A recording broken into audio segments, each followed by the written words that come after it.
نحمده ونصلي على رسوله الكريم أما بعد بسم الله الرحمن الرحيم وعن ابن عباس رضي الله عنهما قال إني لواقف في قوم فدعه الله لعمر وقد وضع على سريره إذا رجل من خلفي قد رفع مرفقه على منكبي يقول يرحمك الله إني لأرجو أن يجعلك الله مع صاحبيك لأني كثيرا ما كنت أسمع رسول الله صلى الله عليه وسلم يقول كنت وأبو بكر وعمر وفعلت وأبو بكر وعمر وانطلقت وأبو بكر وعمر ودخلت وأبو بكر وعمر وخرجت وأبو بكر وعمر فالتفت فإذا علي بن أبي طالب متفق علیہ۔ میرے معزز سامعین و ناظرین اکرام، حضور صلی اللہ علیہ وآلہ وسلم کے چچا کے بیٹے حضرت عبداللہ بن عباس رضی اللہ تعالی عنہما سے یہ حدیث پاک روایت ہے۔ فرماتے ہیں کہ جب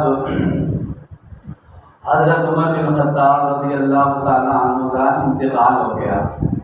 تو وہ اپنی جنازے والی جو چارپائی ہوتی ہے اس کے اوپر ان کو لٹایا ہوا تھا اور روضہ رسول کے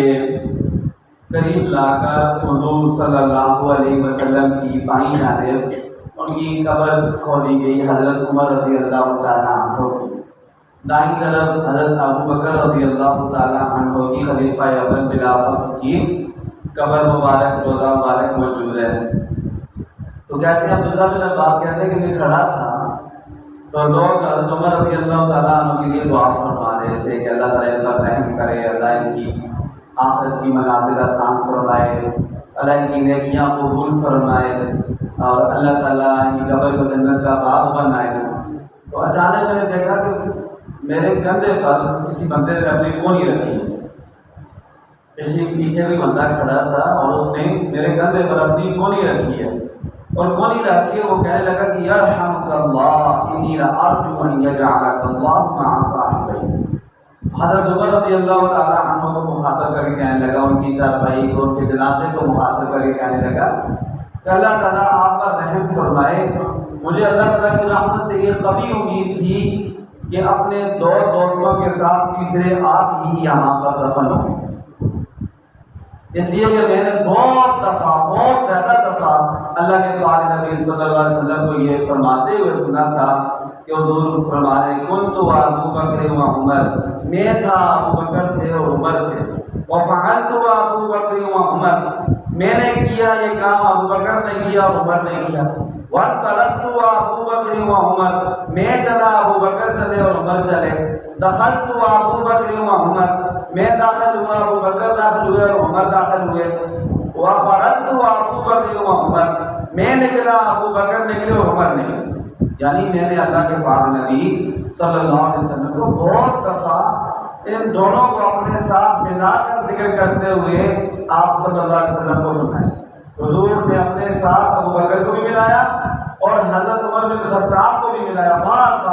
بار۔ تو مجھے پکا یقین ہو گیا کہ اللہ کے نبی صلی اللہ علیہ وسلم کی ایک طرف ابو بکر ہے اور دوسری طرف جو قبر کی جگہ خالی ہے یہ یقیناً حضرت عمر بن خطاب رضی اللہ تعالیٰ عنہ کی جگہ ہے۔ اور عبداللہ بن عباس فرماتے ہیں تو میں نے پیچھے نہیں دیکھا تھا، میں صرف آواز سن رہا تھا، میں نے ایسے پیچھے مڑ کے دیکھا تو وہ علی بن ابی طالب حضرت علی المرتضیٰ شیر خدا رضی اللہ تعالیٰ عنہ۔ اس حدیث پاک سے جہاں حضرت ابو بکر رضی اللہ تعالیٰ عنہ، حضرت عمر رضی اللہ تعالیٰ عنہ کی عظمت اور شان معلوم ہوتی ہے، وہیں پر حضرات صحابہ کرام کی آپس میں محبت بھی معلوم ہوتی ہے۔ دیکھیں حضرت علی کتنے حضرت عمر رضی اللہ تعالیٰ عنہ کے ساتھ محبت فرماتے ہیں، یہ بار بار کہتے ہیں کہ مجھے پکا یقین تھا کہ یہ جو قبر کی جگہ ہے حضور کی بائیں جانب یہ حضرت عمر رضی اللہ تعالیٰ عنہ کی پکی ہے۔ صحابہ کرام کی آپس میں بہت محبت تھی، اور اگر آج 1500 سال بعد آ کر کوئی کہتا ہے نہیں جی ان کی آپس میں نفرت تھی، وہ ایک دوسرے کا کوئی نعوذ باللہ کوئی حق کھا لیا تھا، تو یہ نادان اور ناسمجھ قسم کی کے لوگ ہیں اللہ تعالیٰ ان کو ہدایت نصیب فرمائے اور اللہ تعالیٰ ہم سب کو صحابہ کرام سے سچی محبت نصیب فرمائے اور ان کے نقش قدم پر چلنے کی توفیق عطا فرمائے. وآخر دعوانا الحمد للہ رب العالمین. ربنا تقبل منا انك انت السميع العليم وتب علينا يا مولانا انك انت التواب الرحيم. ربنا آتنا في الدنيا حسنة وفي الآخرة حسنة وقنا عذاب النار. وصلى الله تعالى على خير خلقه محمد وعلى آله وأصحابه أجمعين برحمتك يا أرحم